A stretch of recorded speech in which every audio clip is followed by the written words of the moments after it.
Om Swastiastu. Kami dari kelompok 6 akan mempresentasikan tentang APBN dan peran pemerintah. Perkenalkan, nama saya Gusti Ngurah Agung Dwi Ananda Respatika Suhardi, NIM 1717051314. Materi yang pertama itu tentang konsep teoritis APBN dan pemerintah. Pengertian dan dasar hukum APBN. Menurut Undang-Undang Nomor 17 Tahun 2003, APBN adalah rencana keuangan tahunan pemerintah yang disetujui oleh Dewan Perwakilan Rakyat atau DPR. APBN di sini memiliki dasar hukum. Yang pertama, Undang-Undang Dasar 1945 Pasal 23 Ayat 1. Yang kedua itu Undang-Undang Nomor 17 Tahun 2003 tentang Keuangan Negara, dan yang terakhir adalah Undang-Undang Nomor 33 Tahun 2004. Fungsi APBN sendiri ada 6. Yang pertama adalah fungsi otorisasi, yang kedua fungsi perencanaan, yang ketiga fungsi pengawasan, keempat fungsi alokasi, kelima fungsi distribusi, dan yang keenam itu fungsi stabilisasi. Prinsip-prinsip APBN disusun atas dasar 3 prinsip, yaitu prinsip anggaran berimbang, prinsip anggaran dinamis yang dapat dibagi menjadi 2, yaitu anggaran dinamis absolut dan anggaran dinamis relatif, dan yang terakhir adalah prinsip anggaran fungsional. APBN disusun berdasarkan prinsip-prinsip. Yang pertama, intensifikasi penerimaan dalam jumlah dan kecepatan penyetoran. Yang kedua itu intensifikasi penagihan dan pemungutan piutang negara, dan yang terakhir itu penuntutan ganti rugi dan kerugian yang diderita negara dan penuntutan denda. Berdasarkan aspek pengeluaran, prinsip penyusunan APBN dibagi menjadi 3, yaitu hemat, efisien, dan sesuai dengan kebutuhan. Yang kedua, terarah, terkendali, dan sesuai dengan rencana program atau kegiatan. Dan yang ketiga, semaksimal mungkin menggunakan hasil produk dalam negeri. APBN disusun berdasarkan asas-asas. Yang pertama itu asas kemandirian, yang kedua itu penghematan atau peningkatan efisiensi dan produktivitas, yang ketiga itu penajaman prioritas pembangunan, dan yang terakhir itu menitikberatkan pada asas-asas dan undang-undang negara. Materi yang keempat itu tentang asumsi dasar makro APBN. Asumsi dasar makro adalah indikator utama ekonomi makro yang digunakan sebagai acuan dalam menyusun postur APBN. Asumsi ekonomi makro yang digunakan dalam menentukan besaran target untuk penerimaan dan belanja negara, yaitu terdiri dari pertumbuhan ekonomi, nilai tukar rupiah, suku bunga SPN 3 bulan, harga minyak mentah, dan juga lifting minyak. Yang terakhir itu sumber penerimaan negara. Secara garis besar, faktor penentu besaran penerimaan negara adalah pendapatan negara dan hibah, dan juga penerimaan perpajakan. Pendapatan negara dan hibah adalah suatu penerimaan negara yang berasal dari penerimaan perpajakan, penerimaan non-pajak, serta penerimaan hibah dari dalam dan luar negeri. Sedangkan untuk penerimaan negara dari sektor pajak ini, salah satunya adalah berasal dari pajak penghasilan. Sekian dari presentasi saya, akan dilanjutkan oleh rekan saya. Terima kasih. Waktunya saya di sini akan melanjutkan presentasi dari teman saya, yaitu adalah belanja negara. Belanja negara adalah kewajiban pemerintah pusat yang diakui sebagai pengurangan nilai kekayaan bersih. Belanja negara ini terdiri atas belanja pemerintah pusat dan transfer ke daerah. Besaran belanja negara dipengaruhi oleh beberapa faktor, antara lain kebutuhan penyelenggaraan negara, kebijakan pembangunan, serta kondisi dan kebijakan lainnya. Yang selanjutnya adalah belanja pemerintah pusat. Belanja pemerintah pusat di sini adalah pengeluaran negara untuk membiayai belanja pemerintah pusat dan belanja untuk daerah. Belanja pemerintah pusat ada beberapa jenis, yaitu yang pertama adalah belanja pegawai, belanja modal, pembiayaan bunga utang, subsidi, belanja hibah, dan bantuan sosial. Yang selanjutnya adalah transfer ke daerah. Transfer ke daerah di sini adalah bagian dari belanja negara dalam rangka membiayai pelaksanaan desentralisasi fiskal berupa dana perimbangan, dana otonomi khusus, dan dana penyesuaian. Rincian anggaran transfer ke daerah yaitu dana perimbangan, dan dana otonomi, dan dana penyesuaian. Yang ketiga ada pembiayaan. Pembiayaan di sini adalah penerimaan yang harus dibayar kembali dan atau pengeluaran yang akan diterima kembali, baik pada tahun anggaran yang bersangkutan maupun pada tahun anggaran berikutnya. Besaran pembiayaan dipengaruhi oleh beberapa faktor, antara lain asumsi dasar makroekonomi, kebijakan pembiayaan, serta kondisi dan kebijakan lainnya. Yang selanjutnya adalah siklus APBN. Siklus APBN di sini adalah serangkaian kegiatan dalam proses penganggaran yang dimulai ketika anggaran negara mulai disusun hingga perhitungan anggaran disahkan oleh undang-undang. Ada 5 tahapan pokok dalam siklus APBN di Indonesia. Dari kelima tahapan tersebut, tahapan kedua dan tahapan kelima bukan dilakukan oleh pemerintah, di mana tahapan kedua yaitu penetapan atau persetujuan APBN dilaksanakan oleh DPR.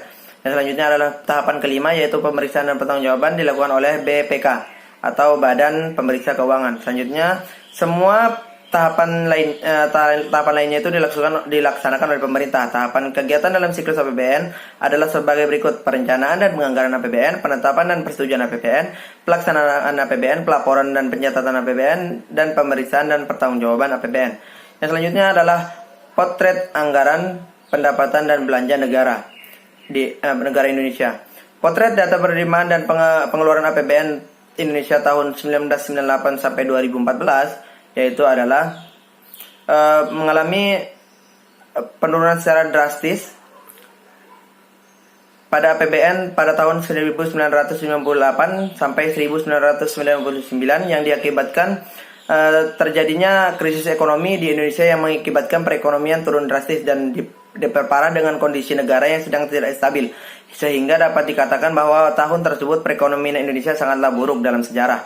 Namun krisis ini belum selesai atau berlanjut, meskipun pemerintah sudah berusaha untuk memperbaiki pasca krisis moneter pada tahun 2000 sampai 2008 karena terjadinya krisis global. Sementara pada tahun 2009 terjadi penurunan penerimaan dari sektor perpajakan dan pada tahun itu Indonesia juga bisa disebut mulai pulih pasca dari krisis global tersebut dan posisinya mulai membaik. Dari tahun 2010 terjadi perbaikan yang memuai tren positif bagi perekonomian Indonesia sehingga tahun 2013. Pada tahun 2014 perekonomian Indonesia cukup stabil, namun APBN selalu mengalami defisit yang menyebabkan Indonesia harus berutang banyak ke lembaga keuangan dunia yang membuat utang-utang tersebut semakin meningkat.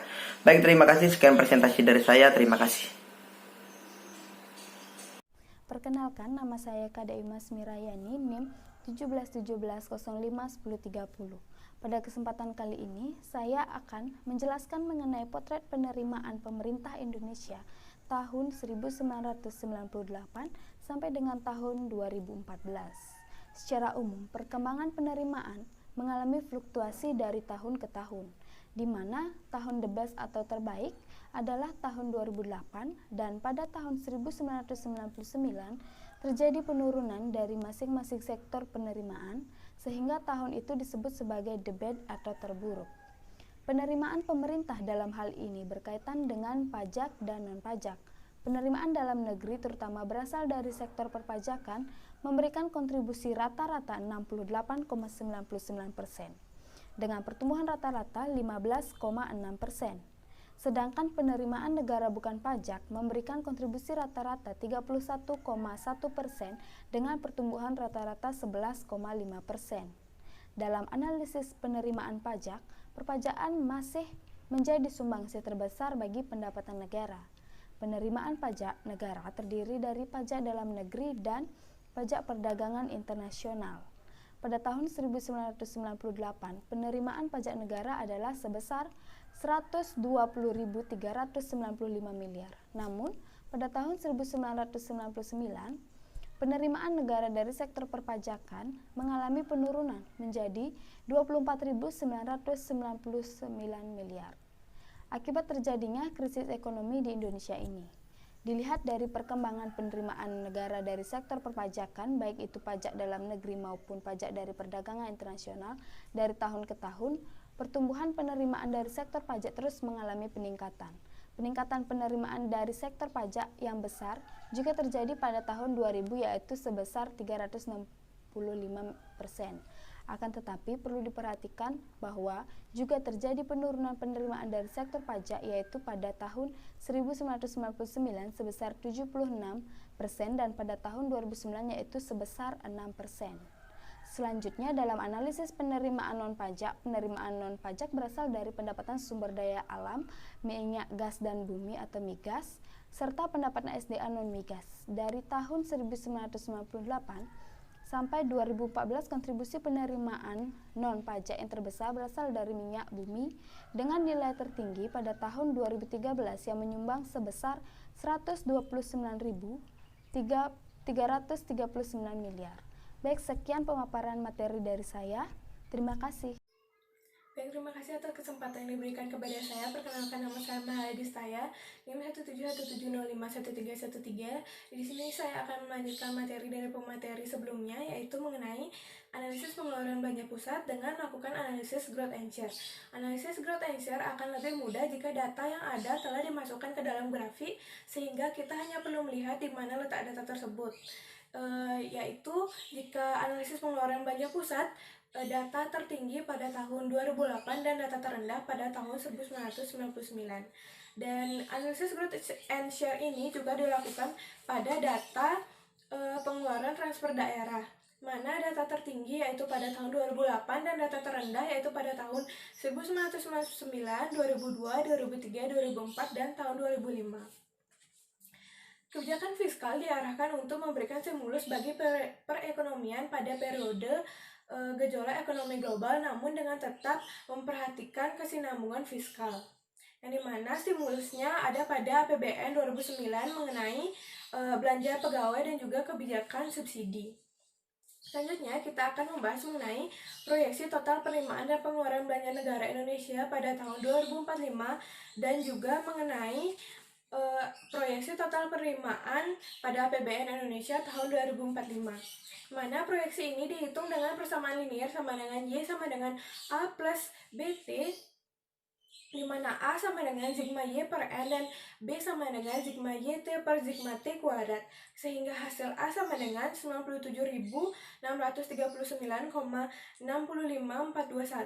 dan hasil B sama dengan 17.120,53572, sehingga angka ini dimasukkan ke dalam persamaan linier, dan T sama dengan 79 dilihat dari 2045 dikurangi 2005 dikali 2 kurang 1, dan hasil untuk proyeksi total penerimaan pengeluaran belanja negara Indonesia tahun 2045 yaitu sebesar 1.450.161,974 dalam hitungan miliar, dan untuk proyeksi total penerimaan pada APBN Indonesia tahun 2045 yang dilakukan analisis yang sama sehingga menghasilkan nilai 5.093.992,08 dalam bentuk miliar.